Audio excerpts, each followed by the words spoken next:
I got the juice, juice. Ha. Said I got the Got the Juice TV, and it's your girl BB Flight. Today we get to tap in with Brooklyn's own Maino. You here? I'm here, baby. What's happening? First off, I gotta let it be known that you soundtracked my childhood back in '09 with High Hater and countless other hits. Mm-hmm. I want to know, how does it feel that you managed to evolve with hip hop? It feels good. I mean, being here this long is not a guarantee. Mm-hmm. You understand? The average artist lifespan in this game is not long. I think it's even getting shorter. It used to be 5 years. So now with the technology and now with the way that fans, digest music, they might like your one song, and then after that they forget exactly who you are. So we kind of like digesting artists faster and faster and faster. Mm. So to still be here, even more popular than I ever was ever. We talking 10 plus years later is a blessing. With all those titles that you've done, what else do you want to do? I'm just a brand. I ain't even, I don't want to be defined by one thing. I used to focus on just being an artist, and that's not enough, especially nowadays when the music is not enough. People fall in love with people's characters and who they are. So I look at myself as a businessman. I've done many things outside of just music. I got so many other things going on outside of just music. So yeah, as far as putting together, my podcast, Kitchen Talk, that was my podcast. Mm-hmm.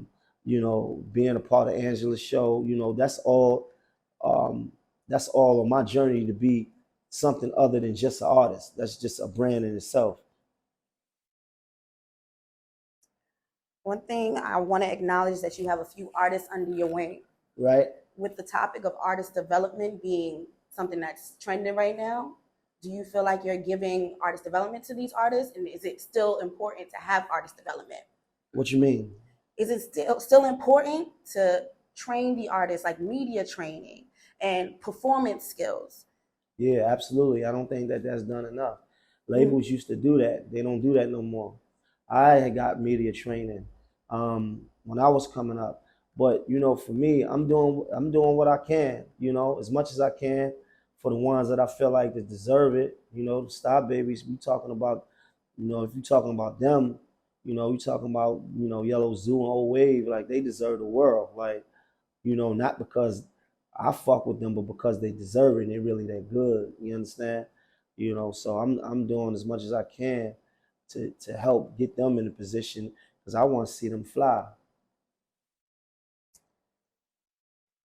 All right, you released the new New York City anthem last month called For My City, mm-hmm. which you're also challenging your peers mm-hmm. to get their pen together, because I've seen Dave East mm-hmm. and a few others that's already going to the studio. But I want to know, if you had the chance to do the remix right now, who are you throwing on here now? I know who I want to hear on it. The thing about that song is that it speaks to any city, mm-hmm. every city, any city in the world. It's just my city. Everybody got city pride. Everybody feels good about where they're from. So I actually have a remix on deck, but it's just for New Orleans. So shout out to my brother BG. He just came home. We got one of the first verses from him since he's been home from anybody. And that's about to drop maybe in about a week or so. All right. All right. In the song you say, they said, I'm the Tupac of my borough. Yeah. I can see how that's factual. Mm-hmm. I want to know, what's your connection? How do you feel that relation with Tupac? I just feel like when it comes to Pac, I felt like nobody expressed the black male experience like he did. Nobody touched on the experience of the black male. I'm talking about the ups and downs of being a thug or street nigga, somebody that comes from the inner cities that's dealing with, you know, how to balance life and, you know, run-ins with the police, in and out of prison, you know, conflict with other black males, you know, losses of friends and, you know, and funerals and, you know, having to figure it all out. Nobody expressed that confusion like he did. And I felt like I expressed it, you know, not as well as he did, but, you know, I got some of that in me. So, you know, that inspired me. So when you hear me, you hear remnants of that, you know. One thing I can't help but notice is your work ethic. Yeah. One of my teammates pointed out that one day you hit the studio and created a song, and then hours later you did the visual. Mm-hmm. Is that something you always do? No. I adapt to the environment. If we got a full day, like I was just over here sleeping, right? Like it's because I've been up all day long, right?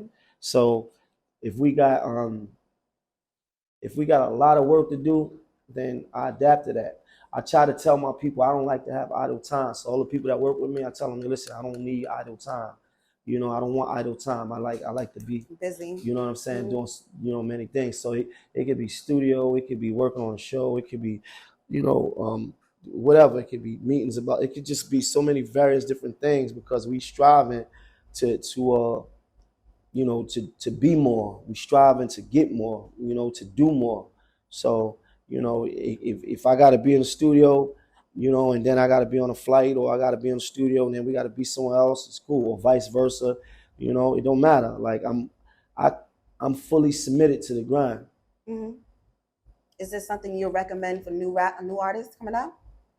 Yeah. You step it up that way? Yeah. I mean, nobody gonna give it to you. Who gonna give it to you? Right? They ain't gonna come to you in your sleep.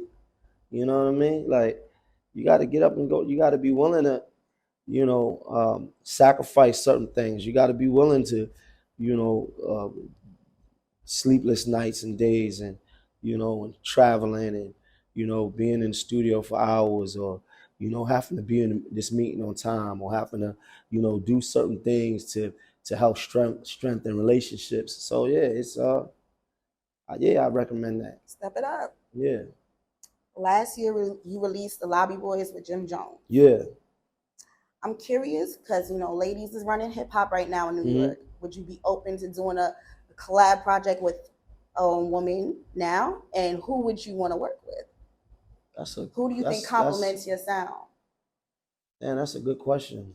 Damn, that's a good question. I never thought about that. A collab. I don't even think that has ever been done. Like a female and male, right? It hasn't been done. I don't know. There's so many dope artists.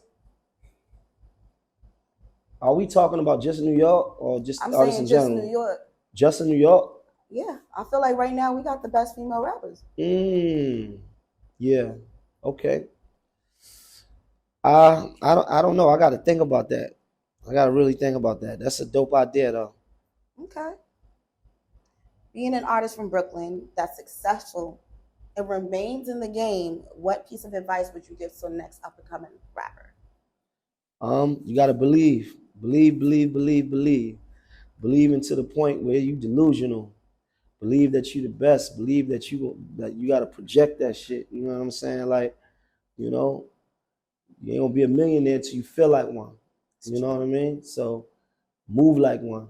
You know, you gotta speak this shit into existence, and you gotta follow it with action. So, you know, just keep pushing every day. Every day we trying to find ways to step into our greatness. I'm not even a rapper. I felt that. That was for me. Yeah. Last but not least, what does it mean to still have the juice? Still got that sauce, baby. You know?